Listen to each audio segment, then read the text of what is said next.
Welcome back to the Desert Rat Cromwell, part 2, and we're going to continue our focus on oil paint rendering and weathering up this desert what-if Tamiya kit. This was all done on the live streams, of course, and one of the nice things about these videos here is I can kind of condense them down into these kind of snapshots, if you will, in terms of grabbing our references, discussing those with you guys, going through where my head is at in terms of where do I want to take the project, what am I looking to replicate, and I also cherry pick, certain ideas and certain, things that I'm seeing in these photos. And you can tell often quite quickly when you have a good selection of photos to work with and you have a good model in front of you that's painted and chipped and the markings are on and you're kind of ready to go. In the armor conversation or heavily weathered conversation that we like to do here at RSP, it's important to kind of ground yourself in the literal figurative sense of it all, with this kind of machine wear and tear. Chipping's important, and we've walked through that quite a bit in terms of the airbrush process, and what I like to speak about here in this video is really kind of that link between when you're in the zone, that flow state, that you're down at the bench, you're in kind of your headspace with what you're trying to do and figure this out. The benefit of oil paint rendering and the way I kind of broke this down for everybody, and this comes from my years of doing demos and seminars and realizing that the process itself is really, really successful in terms of the section by section conversation and solving the riddle of what's in front of you. And it's always going to be a little bit of hesitation, because when you sit down for that first few times, you're like, well, okay, what do I do right here? What do I put, what am I doing? How am I doing this? How do I get that look that I see? What am I trying to achieve? Well, with the oils and what I've gone through and kind of the last few years of teaching this now is fundamentally section by section. Don't sweat the rest of this. Work on an area that you can, functionally go through. Like when you look at your photos here, you can see how the dust collects around the bolts and the details and then the dark edges and stuff like this. So you come in with the oil pad and you kind of do the same thing, and light to dark is how this happens in the real world. Typically with armor, with ground combat, light to dark is going to be, in the simplistic layman's terms, your lighter dust effects, your paint fade, which we do a little bit more of in the airbrushing conversation. But what's happening in here, you're going to enhance some of that. So that's kind of part of that process. So there is a little bit of extra paint fade and color work, but it's really light to dark is really going through kind of a dust into a grease and a grime and a dark and chipped steel kind of situation. And that's really kind of what we're going through in terms of what does that really mean, and how do we achieve that, and what are we trying to implement here. So what happens though is, as you can see here on screen, is you see there's multiple sections as the model starts to get the weathering applied to it over the course of various sessions. And they happen on the live stream, they've happened on Patreon, and I'm working this through and I'm explaining this and showcasing for what's in kind of the value for this. It's great to see full projects in 15 minutes, on a YouTube video, but reality is you also need the academies to come in and tell you, how do you throw that ball down the field with accuracy, repeatedly over your footwork, when you're in the quarterback position or in the corner kick position, your footwork. It's not the shoes you're wearing.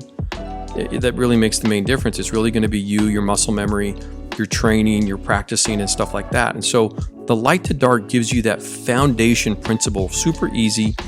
You don't forget that. You look at the photos, you start to break it down. You say, okay, that's what coach means. There's the lighter tones in there. That's that dust collection. It's the dirt collection, and it's scenario by scenario. And so understand that it's not its flexibility is inherent in the sense that you could apply that to anything according to what you're trying to achieve. Here it's a desert vehicle, so light to dark is fairly basic and simple, and it's not very convoluted, and there's not a ton of nuances to it because of the way arid climate vehicles look. There's just not a lot of extra moisture around to really blend in with the earth to really create a secondary level that you see in, say, European theater, the South Pacific, or wherever. So it's kind of just understanding the basics of that. And then when you solve that section, which we've done there in a simple light to dark on that left side stowage bin, you then just repeat the process moving along, which is the next stowage bin in this particular tank.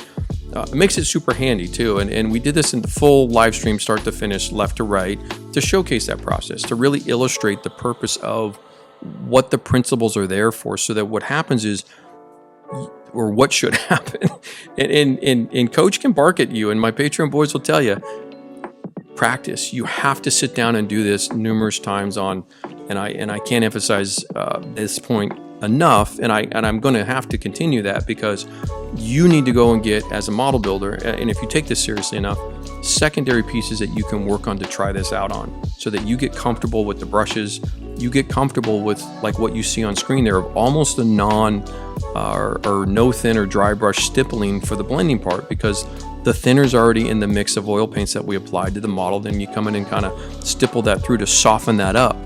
But you have to get comfortable with that to understand it, because your intuition is probably going to say, oh, it's not blending, and then you dip that brush in the thinner, and now it's too wet, and you have a muddy mess, and it's a nightmare, and it's hard to control. So you have to kind of walk through that process of learning, and honestly, fail.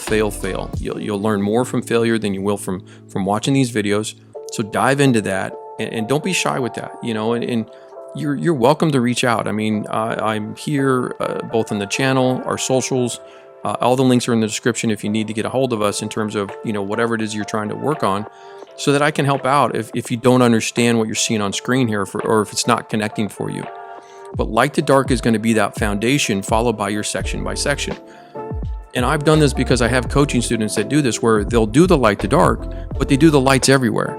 And it kind of defeats the purpose of it, because you fall back into the traps of which we learned from, say, kind of the years from the Spanish school teachings of how to apply a filter and a pin wash over the entire model all the time. And then you kind of walk through this slowly until where maybe 90% of the weathering, it finally starts to look like something you're really happy with.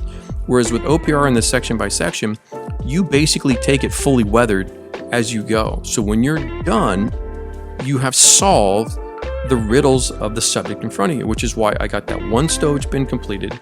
I have a really, really good idea of what's going on in the next stowage bin. So now it almost becomes a color by numbers, and now the stress is gone. When you're watching the stream, we're having a good time, so you can listen to that rant all you want. But really what's happening is my brain's in a relaxed state right now. I'm in a composition artist mode. What happens from that? The work is better. The work becomes superior. And for those of you, again, that are looking to improve or take this, seriously, to where competition might be in your future, or you are a competitor, or you really want to shine on social media and stuff like this, that's what I'm trying to achieve with my work in front of me. Well, this is the tools for which I do that with. So there's no real secrets, nothing hidden there. You guys get to see this 0 to 100 every single time. And that's exactly the simplicity of the process, trying to get across to you guys in terms of dedicate yourself to the discipline of learning this. And you can still do all the other stuff. And a pin wash is a pin wash. Don't get me wrong. It's just how and when I use it is different. A filter is a filter. You see it right there on those stowage bins. See that yellowy filter? I've softened that up because I want kind of a greasy, grimy, kind of a human color into that paint. When you deal with matte paints in particular, the oils from our hands, especially in a combat in North Africa where they're not taking showers for probably ever, that whole situation changes dramatically when they start touching a tank that is basically in a really baby pink color, right? So it's going to radically change quickly. And you see that in the reference photos. Yeah, and that's kind of where connect those dots, section by section, light to dark, repeat, rinse and repeat, rinse and repeat, practice your brush work. Notice when the brush gets really dry, you get the beautiful little scruffy dry brushing marks, again, so we're using a classic dry brushing technique. So anything in OPR is all encompassing of all the other techniques or processes that we've all learned over time. We just contain them with the oil palette in a section by section process to go 0 to 100 in the weathering context on each part of the model. Why is that critical? Again, to repeat myself a little bit in terms of the why, is I did this for demos and seminars, as I mentioned. When I would come back and I would look at that, I say, look at that, and I look over here, I'm like, oh shit. I just realized, wait, this is genius, because now I can complete something and my mindset completely flipped. So when I look at this stuff, the gold, the money shots, the references like this, I know what I'm looking at now, because I can sit down and do it, work out the details of that hatch or that edge or the glasses plate or the fender, whatever it is, boom, done. The turret, chip it out, awesome, here we go. Consider that. Consider our Patreon. Links in the description down below. I appreciate everybody hanging out with me, and we'll do pigments next time. So we'll see you then. Thank you. Later. Bye. See you. Okay, I'm out. Peace.